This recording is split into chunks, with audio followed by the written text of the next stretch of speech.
You're listening to the Behind the Tee podcast, hosted by your favorite club curlers, Rob and Kelly. The show where we share our thoughts on what's happening in the curling world with the internet. But let's be real, we end up talking about football half the time anyways. Hey Kelly, Happy New Year. Happy New Year! How are you? Good, not a lot has changed as we've flipped over the calendar. One thing that has changed is my audio quality. Your audio quality is better? Well, yeah, I don't know if you listened to last week's episode, but I was not at home when we recorded last week, so I recorded the episode with my headphones. But now I'm back at home, so I have my usual setup.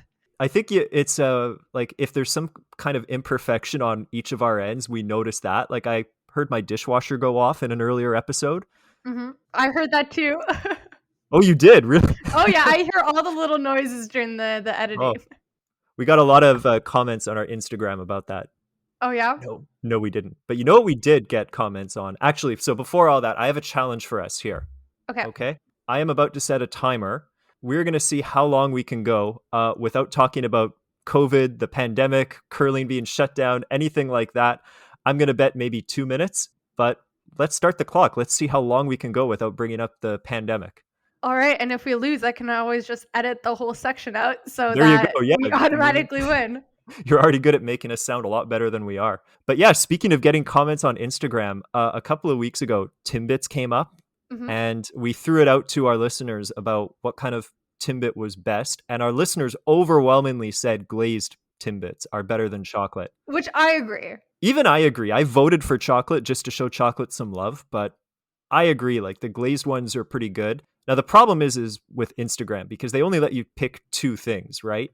Right. I think if we had opened it up to other kinds of Timbits, chocolate would have fared much better.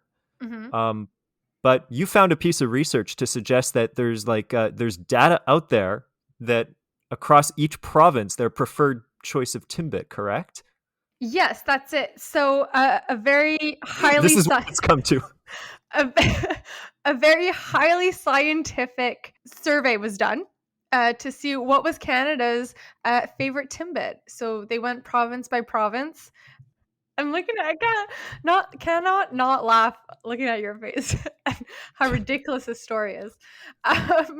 So the Tim Hortons listed the top Timbits per, I guess, not even by province, but section of Canada. So we have Western Canada, everything west of Ontario. Then you have Ontario, Quebec, and the Atlantic provinces. So in all Canada's top 5 Timbits are, this is my big surprise. The number 1 was chocolate glazed. It's pretty good. Followed by birthday cake. The birthday cake's overrated. Then honey dip, which is the one that you really hated. Yeah, because they go stale immediately. Yeah, and then finally 4th, old-fashioned plain, which was my favorite. And yeah, me too. Finally, the sour cream glazed. Oh, can we just talk about that for a second? Yes. I have serious issues with that name, sour cream, because when I think of sour cream, I think of what I put on a taco or nachos or something like that. Yeah. They got to come up with, I think they mean sour because what? There's lemon involved. Can somebody explain that? Because it's not sweet, really. It has a little more of a lemony acidity taste to it. Yeah, I'm assuming it's something like that. I like it too, but I hate the name. Whenever I see that, I'm like, ew, that's gross. Yeah, sour cream. It's like, what? Do you have guac Timbits now too or something? Can you imagine? But basically, gross. Every section of, every part of Canada favored the chocolate Timbit, except for Atlantic Canada. Or so maybe we just have Atlantic Canadian roots because their favorite was the old-fashioned plain. I actually do. That explains it. There you go. Yeah, so I mean, there goes that. That closes that debate. Yeah, thank you to everybody who voted. But I still think that the old-fashioned is the best. I do too. It was not a very scientific poll, is all I can say. And sorry, just a final note on this. Do you want to know what Canada's favorite Tim Bieb was? I don't remember what the chocolate one, whatever that was. The chocolate white fudge.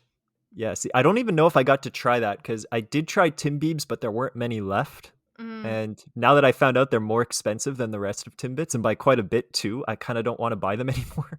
I wonder what their age demographic was in the survey, because I can kind of see younger kids preferring the chocolate glazed Timbit versus the older peeps like us preferring the more classic, less sweet ones. That is a good point because I have to say my Timbit tastes have evolved over the years. Oh, When I have was a they? kid, oh yeah, when I was a kid, it was chocolate all day, all the time, and now Mm. I still like it, but I've diversified my palate. I have another. This is the most thrilling podcast episode. I have a theory here. Okay, so when you have like a birthday, you get a birthday cake, and usually there's kind of like two main types of cakes you can get: a chocolate cake or a vanilla cake with frosting on top. Mhm. Which one would you prefer to have? Oh boy. Um, Like, it's a no-brainer for me. I'm like a vanilla cake all the way. I, I'm not answering your question here, but like that's why I like marble the best. Oh, marble, that's really good. The texture of a marble cake is a lot more similar to that of a vanilla cake. Like, the reason why, I mean, chocolate cakes are good, but like after 3 bites, I'm done. It's too thick, it's too chocolatey, it's just too much. I'd Yeah, rather they're get it. too rich. Yeah, I'd rather eat a 10-pound chocolate bar than a 10-pound chocolate cake. Yeah, I'm more of a vanilla if it comes to cake, I'm more vanilla. If it's Mhm. ice cream, definitely chocolate. Vanilla is Oh, like a yeah. last resort for ice cream, I find. There's also I have a whole other theory about the psychology of people who order vanilla ice cream at the ice cream store, but that's for another episode. I used to work at an ice cream shop when I was younger, so. Yeah, if this shutdown lasts much longer, we'll transition to an ice cream podcast. But yeah, so just to close up, I have a hypothesis out there that people who prefer the chocolate Timbits are probably those who prefer chocolate cake over vanilla. Yeah, I'm hard to say because I kind of straddle the divide here. I don't know where to put myself. Well, you know what? I'll give you the week to think about it, and you can I come will. back. Yes, we'll get back to you. Okay, yes. So we will talk about curling at some point. Let's see what else is in the news. Oh, here's something sad. So I'm sure you saw this, but Betty White died this week. I did see on New Year's Eve, nonetheless. I know, and it was really sad because I saw that she tweeted how she was looking forward to her 100th birthday in a couple of weeks and didn't quite Yeah, make it. making it to 99 is already quite impressive. Not a lot of people get to that age, but I know that like every New Year's Eve on Reddit, people are always like, make sure Betty White is okay so that she like makes it to the next year. Do you not? I did not know that. If you've been browsing Reddit for quite a while, there was that year where a lot of celebrities like passed away right at the end of the year. This was like in 2018, 19. Mm-hmm. And everyone was like, make sure Betty White is okay. And that it kind of became a meme that got carried over year after year. So I'll get back to. I have a very lame Betty White curling connection, which I will get back to in a minute. But when you mentioned celebrities dying over the holidays, I'm pretty sure I've told you this story, and my parents are going to kill me for mentioning this over a podcast. But a couple of Christmases ago, George Michael died. right. And do you sing Christmas carols in your family, or has that been a tradition in your family? Absolutely not. There is no singing in our household. Okay, because there used to be in mine, and I think once myself and my brother started singing quite sarcastically, that tradition got shelved. Were you singing that Wham song? Y- Almost. So, one of my relatives is like a really good musician. She can read sheet music, which I cannot do, and so she's playing the piano, and she's got a Christmas book. And I think somebody in my house had found a whole bunch of Christmas books or song books that we brought to, and I've had a few drinks and I'm singing sarcastically. And I noticed that inside my dad's book collection of songbooks, there's 80s pop song Oh, okay. songbook because my dad can read sheet music. And so I flip through it and I find like Careless Whisper by Wham. Oh my goodness. And I put it in front of the piano and I said, oh, let's do this song next. And the relative playing the piano has never heard of this song. And she just starts. Hold on. Who's never heard of Careless Whisper? It's Actually, I probably know a couple people who wouldn't know. I know, like that's the thing. It's depends what crowd you follow. But I guess so. But it's also one of those songs that kind of everyone knows. But that's what made it so hilarious is that I said, "Oh yeah, this is a Christmas song." And she starts playing the piano and she's playing the saxophone riff perfectly, not knowing what she's playing. And of course, I just take out my phone and I'm holding it up like it's a lighter. I talk about this all the time with my brother. We think it's the funniest thing, and my parents do not agree. Did someone record this, or is this before smartphones? I wish I did, but that was my Christmas tribute to George Michael. That's amazing. I'll remember that for the rest of my life. But yeah, that's only a joke you can play with someone who is not as familiar with popular music, I guess. Yeah, so finally have to bring this back to curling. So Betty White, actually, I was trying to think, is there any connection I could draw to curling? And I actually sort of can. Okay. It's another lame ass story here, but so you and I have done a little bit of coaching before. Back when I was coaching, one of the things I always believed in is that if you call a timeout, or like if you're talking to a team during a timeout, it's not the time to address the things that they're doing wrong. Mm-hmm. Like you and I have both been told, hey, stop flicking your out turns in the middle of a game or something like that, right? Yeah, as if that's like magically going to stop you. Great, thanks. Now it's now it's in my head, and I don't know. Yeah. So I always vowed I would never say anything negative during a timeout when I was coaching. But there was one game I remember where things were going really badly. There was one player on the team who was having a very rough game in particular. He's a listener, so I'm not going to mention his name. And it was back when, do you remember those Snickers commercials with "You're not you when you're hungry"? Yeah, like they have the football player being all dramatic. That's it. Yeah, and they had an ad with Betty White. Like there was these people playing some football, and Betty White is playing football with these young 20-somethings, and she gets tackled, and the guy just looks and goes, "Man, you're playing like Betty White out there." And it's the actual Betty White going, "Oh, come on, you've been riding me all day." Yeah. I'm just hungry, so have Snickers. I know. She's like, "That's not what your girlfriend said." Which is hilarious. And it's one of my favorite. I always thought that commercial was hilarious. And so sorry just to step in there, but whoever at Snickers came up with the idea for that commercial, like I hope they got a big bonus or like a raise or a promotion or something, because that's probably one of the most memorable commercials that's I agree. part of our pop culture. And it came up in some tribute to Betty White this week that somebody wrote about that and that ad, and that apparently she insisted on filming the stunt herself. She wanted to get tackled and not have a stunt double do. Oh my goodness. But she went for it. So you got to give her credit. And yeah, so just to bring it back to curling, back when that ad was really popular, like 10 years ago or so, I called the timeout. And this is the one time I broke that rule of saying something negative. I went right to this player, and I'll pretend it's you. And I just, okay. "Kelly, you're playing like Betty White out there." And just turn around and leave. And then just storm off. And it didn't work, unfortunately, but it got a few laughs, which was kind of the goal, right? Like lighten the mood a little bit. Well, that's it. Sometimes what you have to do is just break the funk that the team is in. Like they know they're playing bad because they know things aren't going well, and you just need someone to shake it up a little bit. Yeah, get that momentum going the other way. So that's about the most awkward tribute I think that has ever been done, but that's what you can count on us for. Hey, you know what else was in the news this week? How about Antonio Brown's departure? Since football, we're kind of allowed to talk about, right? Yeah, we can talk about football, but I haven't. Let me tell you, last week was a bad week for me in terms of our fantasy football pool. Oh, I haven't even checked it. Oh, I only scored 8 points when I was averaging like 9 to 10. I mean, it's not big of a difference, but like other people caught up to me. Oh dear.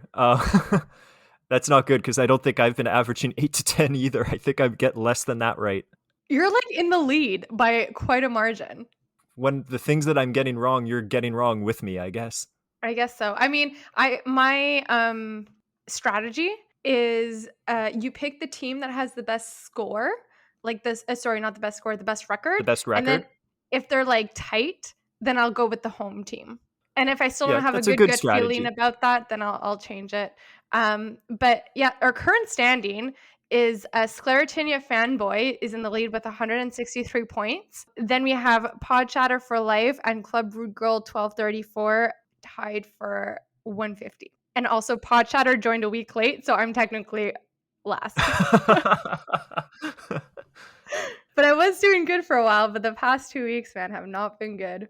No, and like if you really want to follow this, I think like Indianapolis, for example, had been doing quite well. They'd won a few games in a row. So I went and picked them, and then I read a day later and totally forgot to change my pick that their quarterback is not vaccinated and Oh no. couldn't play. And so they did not win their last game. I forget against who, but there you go. It cost me.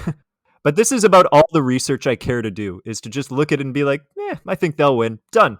I'm trying to think. Someone was telling me what team. There's a team that has essentially lost their entire like defense. The Montreal Canadiens. That too. Switching sports. Wrong sport. Yeah, they just sign new players because they don't have any more players. Yeah, pretty much every team is doing that. With the Habs, it's really bad. Like they've had to, like they're playing their minor league team, and they're actually playing better than they were like a couple of months ago. They're still losing every game, but yeah, I got to get your take on this on the Antonio Brown incident. What do you think? Oh, so sorry, you're gonna have to explain to me what the incident was. Oh dear. Okay, yeah. you should cut this out, Kelly, because we're gonna lose our football credibility here. I'm just kidding. Leave this in. It's funny. So if you YouTube him, like you'll see. So he's a player for the Buccaneers. He's had a pretty troubled career, but he's really good. Yeah. Anyways, so the Bucs were losing this week to the New York Jets, which is absolutely shocking. Spoiler alert. Tom Brady did his usual thing. They came back and won in the last second. But as the game was getting away from Tampa Bay, I don't know what happened, but this guy, Antonio Brown, on the sidelines, got really mad, refused to go back in the game, ripped off his jersey, his shoulder pads, and the shirt that he was wearing underneath, just took everything off, threw it into the crowd and it's in New York, it's not in Tampa Bay, threw it into the crowd, ran across the end zone during the play, gave a peace sign, and ran out of the stadium. I don't know how you haven't heard of this. I haven't. Oh man, he rage quitted the game. That is hilarious. Isn't he known to have quite the temperament though? Or there's been a lot of other things that he's done that are very he's questionable. Like, the name is very familiar. Like he's a known and it was controversial for Tampa Bay to bring him in the first place, but now he's gone. Well, that's something that you don't often see in football or players just rage quitting like that. But you know what? I'm going to tell you, if you're going to rage quit a team, like you got to do it in the best extravagant way possible. Which he did. And I have to say this, like, obviously this is a guy that's not well, because this is not normal behavior. And a lot of people, including Tom Brady and several other people, when they were asked about this, rather than cracking jokes like we are kind of here, they were like, I hope he gets the help that he needs. And I do feel that, and I get that out. Well, let's say this is not he has a track record for being in the news. Yeah. Yeah. And for many things. And but you're right, like commit to your departure, which I guess he did. And maybe think, has anybody go ahead. Oh, maybe we're gonna ask us to say the same thing, but I was just gonna say, wouldn't it be something if someone rage quit in curling? That's exactly what I was gonna ask. Something that's never happened before. But I think that would be quite something. I wonder, there's been times where I've been tempted. I sometimes wanted to rage quit because the other team wouldn't quit. Yes, exactly. Like there's moments like that. Like walking out on your team. If someone was going to do it, there are a couple of players on the competitive circuit that I could see rage quitting. Yeah, and you know how we talked about at the Olympic trials, the very early shaking of Kevin Cooey and the basically F this attitude, I don't care that I'm going to get a fine, I'm out of here. To me, that's the closest you're going to get to the Antonio Brown situation of like, we're out of here. I think that's the curling equivalent of rage quitting the game. Yeah. Shaking when you're not allowed to. Or didn't Glenn Howard do that too, where they just like threw bullets just down the ice because they were forced to play? That's Eddie McKenzie at the Briar. I guess we're very passive aggressive when it comes to our rage quitting. I guess so. The one I like about Eddie McKenzie, though, and Glenn Howard is they did that mutually. Like they both said, it's stupid that we have to be out here. Let's make a deal. Yeah. And we'll split the fine. So good for Glenn Howard for that. Because really, we talked about this before. The best thing, or one of the best things about curling, is that you don't have to be there. if it's Yeah. not going well. Take advantage of that. And it's stupid to me that even at the highest level, all of a sudden we arbitrarily don't allow that anymore. Right. It's gonna lead to somebody ripping off their jacket, throwing it into the stands, and storming off the ice. Get someone like, you miss a shot and you just like break your broom in half and storm off the ice. Okay, well, I'm glad that I talked about this because I thought it might be funny. Again, maybe in poor taste, but I thought it would be funny if I stood here and just like ripped off my sweater and got off and left, but you would have been confused as hell. Yeah. Over the holidays, I've been watching too much Netflix and TV and such, and I needed a screen break. So I was like, okay, let's just not look at the news or anything. Just Good call. turn it off. That's the best thing we can do these days. Mm-hmm. So I guess we should get into what's going on in the curling world, which is not a whole heck of a lot. So because it's an Olympic year, the Scotties Tournament of Hearts has been brought up forward a couple weeks. So a lot of the provincial championships are happening right now. Yeah. If not for both. Or should have been. If not for both men's and women's, at least the women's are going forward. So Manitoba were the first to hold their championship event, and that is done. So Mackenzie Zacharias has won her spot to the Scotties Tournament of Hearts. That's right. And keen listeners will notice that that podcast we did a couple of weeks ago where I was really bad and saying all kinds of wrong things was because I was kind of paying attention to that game at the same time. But I do remember we were like, why are they playing this before Christmas? That's obscenely early. And turned out to be a good decision. Yeah, everybody should have been doing that. In hindsight, that's the thing you should have done. And we also mentioned before in Quebec, our women's provincials has been officially canceled, and Quebec will be selecting their representative to go to the Scotties. No idea who that'll be. Oh, do you want to take a wild guess? I'm going to guess Elsa. She's known across the country. Oh, yeah, the Quebec Disney princess. Yep. It's the obvious choice, though. Yeah, I think so, too. They picked them last year. They did really well. Same team, so I don't see why they would pick someone else. And then news just broke out the other day that Ontario has postponed their event. But have they postponed? Because I found this really confusing. Same. Yeah, like the press release that I read, I found very contradictory. Mm-hmm. And that also, first of all, they only canceled it, I think, yesterday, which was the day that it was supposed to begin, which in my opinion, I agree that it should be canceled, but it kind of defeats the purpose if presumably all the teams showed up in wherever this was, and now you're sending them all back home. So great, let's all come into contact with each other, get COVID now. And it sucks too for teams that had to travel like quite a ways. I mean, the distance between Ottawa and Toronto, it's already like a 5-hour drive. I don't know where the tournament was supposed to be held, but it really sucks. And if people took time off work, which they most likely did. Yeah, like it's I'm gonna stop the clock here because we're getting into COVID. How long we made it 26 minutes. Wow. Not without bad. Talking about COVID. But it sucks that everything's being canceled. But in Ontario, I mean, you should have seen this coming a little bit sooner than yesterday. Well, the thing is yesterday, that's when the government announced the lockdown. I know, yeah, it coincided with the new restrictions that came in Ontario. But first of all, the Ontario government, I think, could have seen that coming a little bit sooner. And at the same time, look at the other countries, look at the other provinces. Remember last year, like everything was kind of business as usual in Atlantic Canada. The Atlantic bubble kept COVID mostly very much under control. This year, that's all gone. It's actually easier for us to talk about the provinces that are going ahead with their provincials, because it isn't many. It's BC, Alberta, Saskatchewan, and Northwest. But Northwest, like they're already in the same town of like a couple thousand people. That's it. Yeah, they're already isolated normally, so they have nothing to worry about. Let's alienate us from the north. It's okay. No one from the north listens to us yet. But yeah, that was exactly it. BC, Saskatchewan, and Alberta are moving forward with their provincials.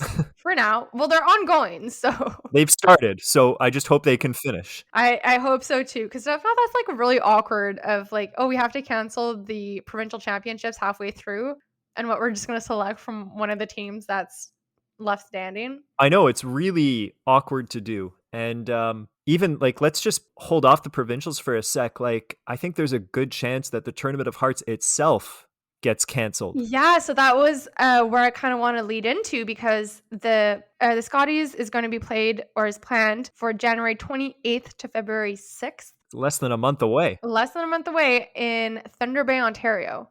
And also, like, you have to have your team selected, I mean, sometime before then too, just so you can get like the jackets prepared, travel arrangements sorted out, quarantine before you get there. Because if it does go ahead, I assume they're going to do some sort of bubble like they did last year. I mean, like, have to, there's no choice. So with Ontario postponing because of restrictions, I can't see them holding a provincials to have a team for the Scotties that are going to happen in Ontario that is already restricted. Yeah. I wouldn't be surprised if next week we get a press release from Curling Canada saying that it's been postponed. Like, I don't think they'll cancel the Scotties. If anything, I think they'll postpone until after the Olympics. I think that would be a good idea, is that maybe you revive the whole bubble thing from last year, and you do the Tournament of Hearts, the Brier, the mixed doubles and everything. Worlds. Do it after the Olympics, just because to get everything under control in the next couple of weeks, who are we kidding? It's not going to happen. I'm already surprised too why they decided. I know usually they do the Scotties before the Olympics, but this year, like, everyone knew that things are going to get bad over the winter, just because like they did last year as well.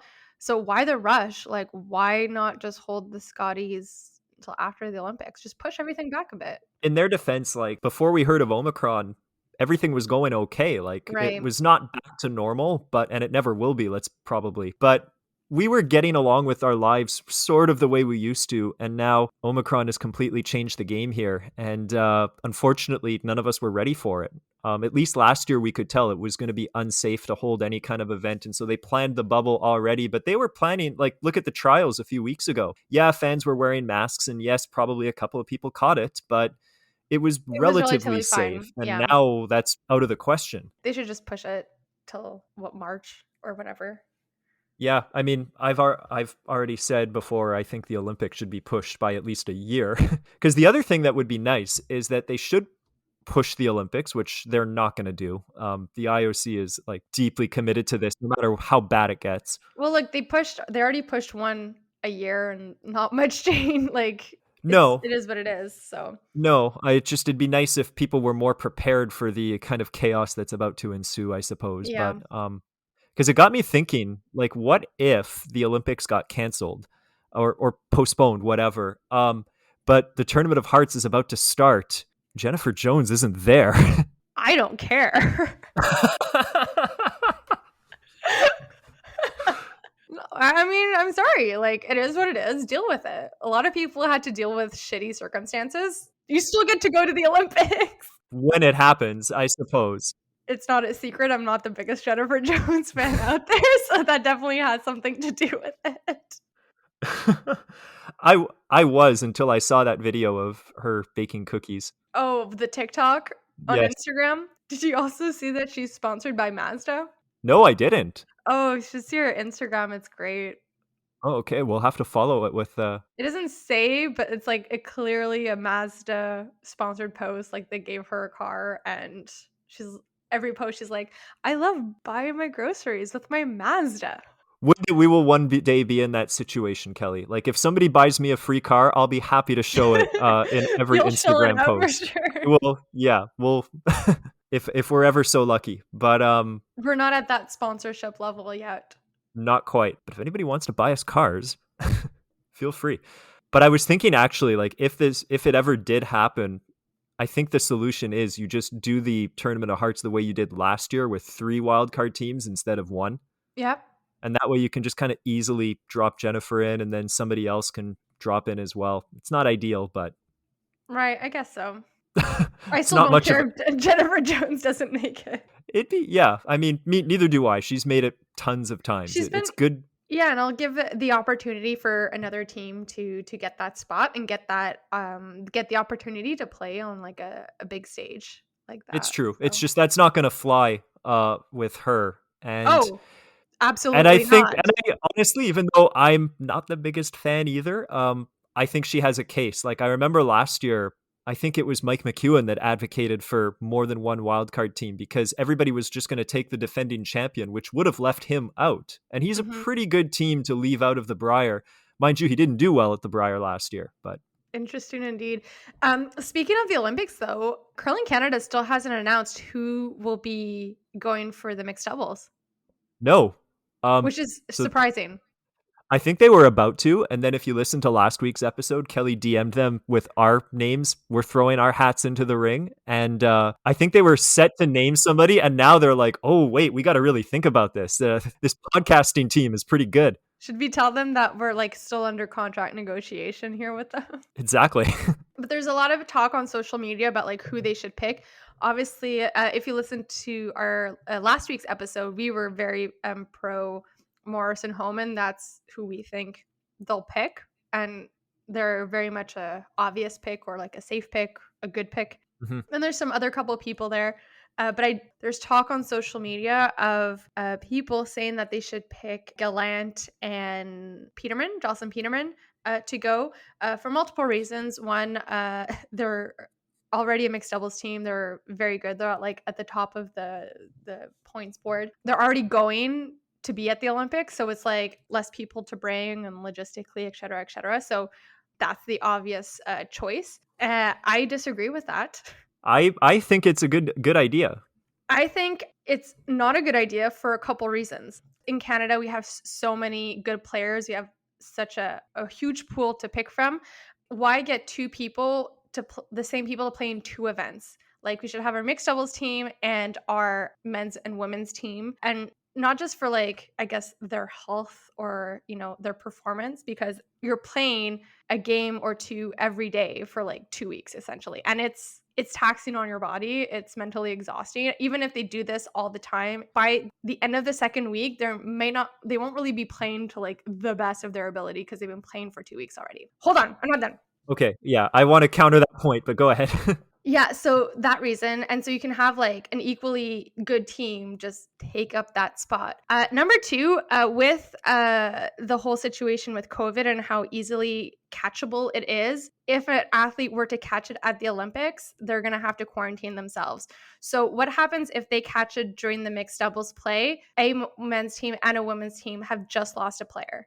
Okay, that's I don't know how to bring up because that's going to happen regardless, first of all. I know, but you're still like putting yourself at risk for that to happen. I suppose. I mean, there's just no good way to do it. The only thing I will say is that I don't really buy the fact that, or the idea that the teams should not be allowed to do both, because I agree, open it up to somebody else.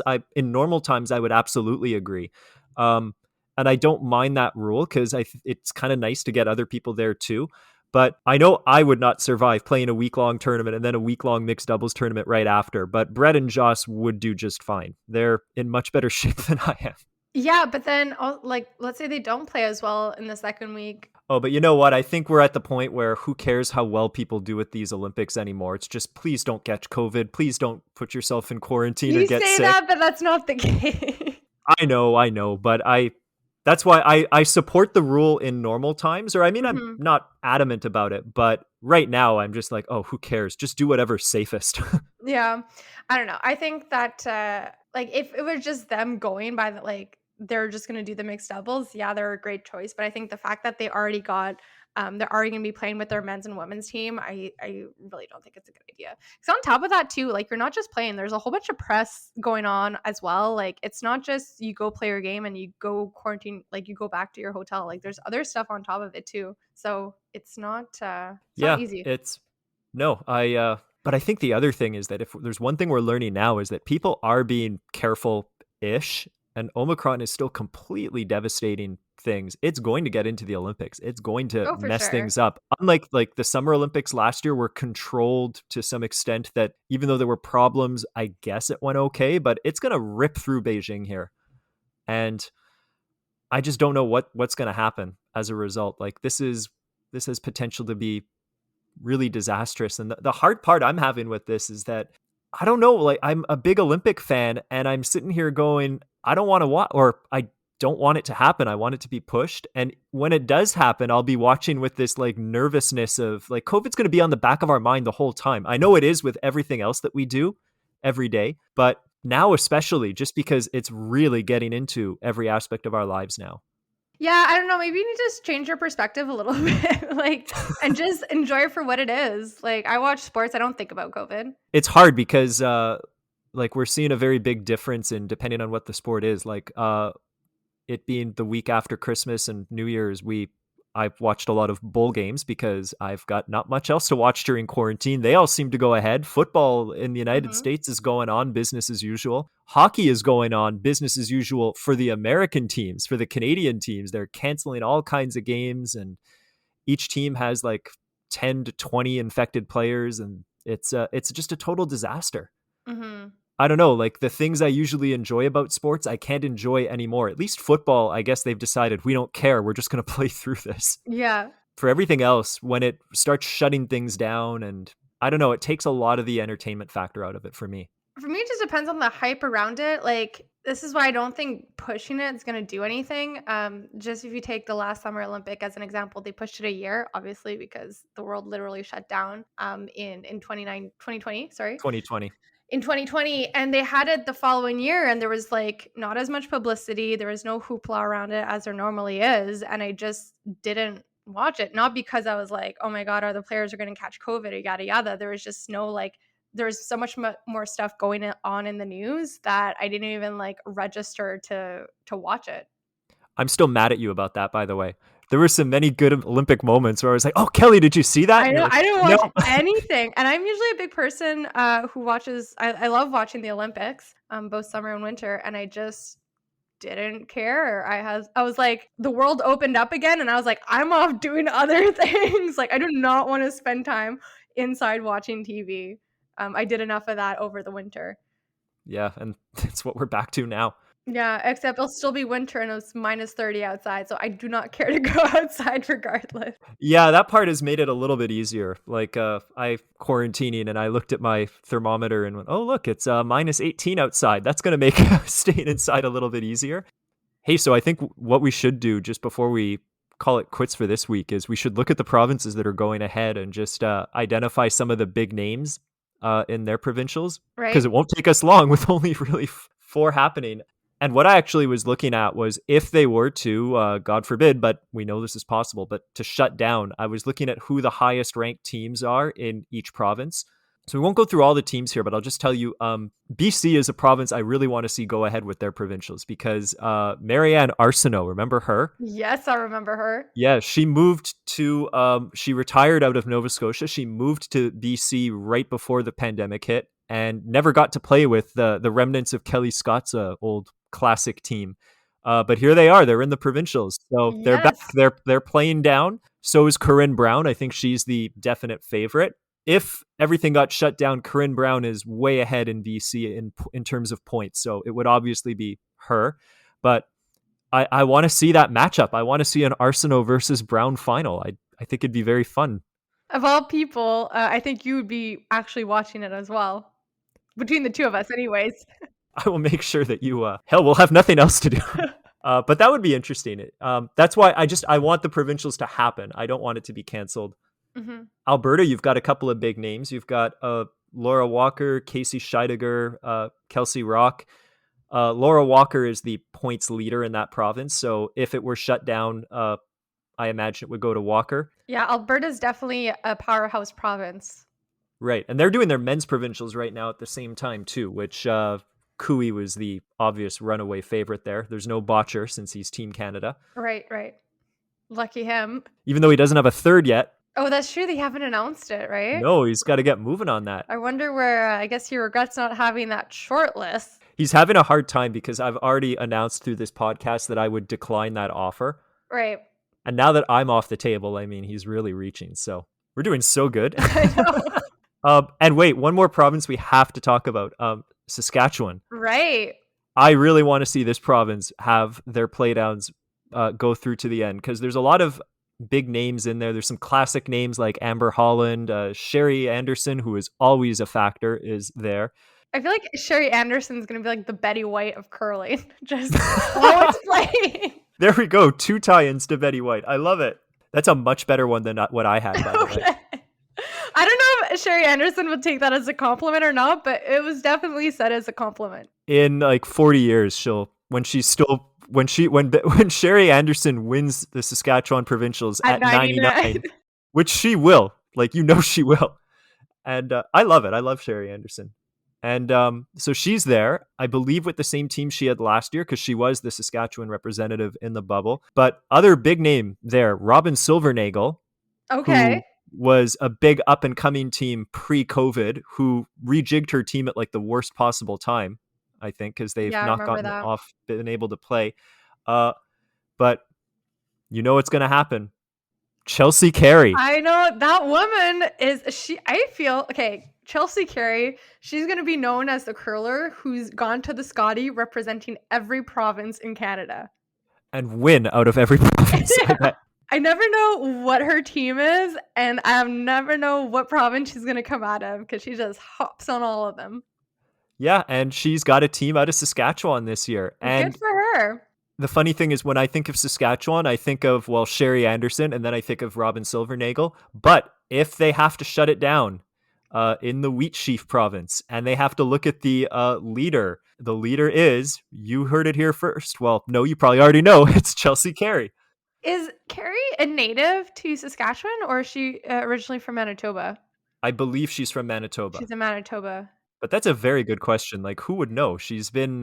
It's hard to say, because usually the default is whatever province they're playing out of, you can roughly assume that they were born in that province. Not anymore, and especially not with Chelsea Carey.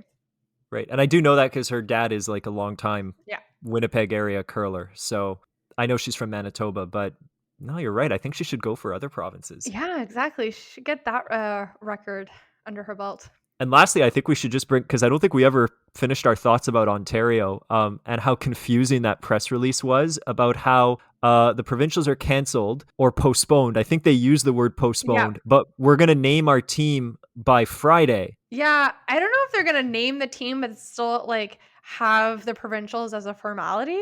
That would make no sense. I know. I would be so What's pissed. the point in playing a provincial if there's nothing to go to? Exactly. I don't get it. It's not worth like the energy and the resources and all that. And that's going to be a very interesting one to watch because if you want the points leader, it's Rachel Homan. If you want the person who is the absolute number one known name out of Ontario, it's obviously Rachel Homan. However, it's just interesting to note that she barely qualified for these provincials. Yeah, the team has not been playing well at all this year.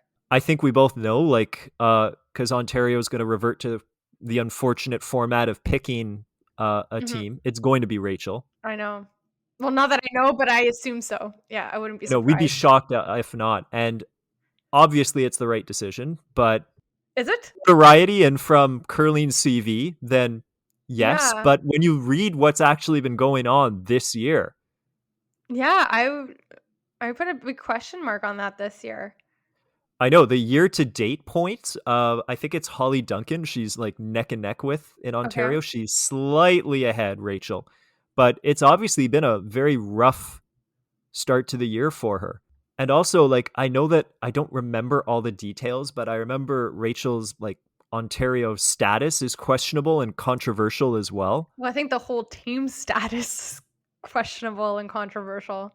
And it's caused like it's ruffled some feathers in Ontario before. And I don't know. I would not want to be sitting around the boardroom table having to pick representatives in any province. At least in Quebec, it's not a hard decision. At least in any province that has Chelsea Carey, it's not a hard decision. But in Ontario, even though you've got a very easy decision to make theoretically on paper, there's a lot of things to address. I don't know. Yeah. And also, just in case anyone listening isn't aware, so Homan's team, they're officially out of Ontario. However, in reality, only one player actually lives in Ontario at the moment. All of the other three live in Alberta. And even with the relaxed residency rules that have popped up over the last couple of years, they're still pushing it. Yeah. I think Rachel's like still registered as a student at the University of Alberta or something, just to get that student status. So questionable, guys. I think what they really should do in Ontario is they should just try to lobby Chelsea Carey to move to Ontario. Maybe we should just, as we said, just cancel the Scotties altogether and just nominate Chelsea Carey as Team Canada for next year. I do think they should be canceled, though. I just think there's so much uncertainty. We're leading every province into a very difficult decision to make. And even if you do have an obvious choice, like in the province that we live in, what do you tell Team Saint Georges? Like, okay, we think you're going here. We think this is the protocol.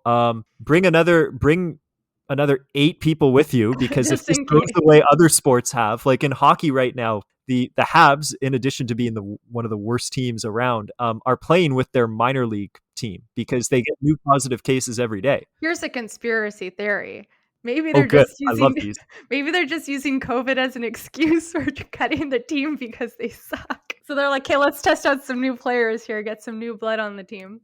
I think that's the glass half full approach, is that it's already been a lost season, and so they're like, "Oh, well, okay." But they are all testing positive, and now they're running out of minor leaguers because they're all testing positive. Oh, fantastic. So, like, what's going to happen when we do pick these teams to go to Thunder Bay, if it's still there?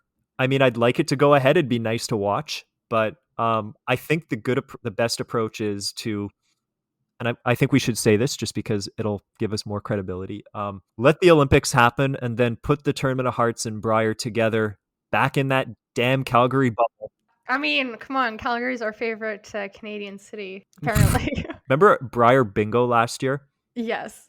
That has to come back, first of all, but that was one of the squares, like, every time they mention that the bubble is in Calgary. And it's always like the same shot, like, whenever they pan to like a commercial break or something, and you'll just get a shot of the city, and it's just always the same shot of Calgary with the Saddle Dome and the Calgary Tower.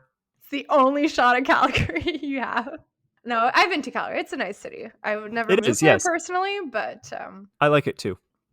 So that's it for this episode, I guess.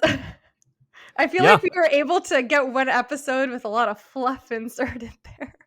I know. And if you're mad at that, well, let's see you go a half hour without talking about COVID. Yeah. I think we did pretty well. Yeah. Catch us next week. Bye. Take care.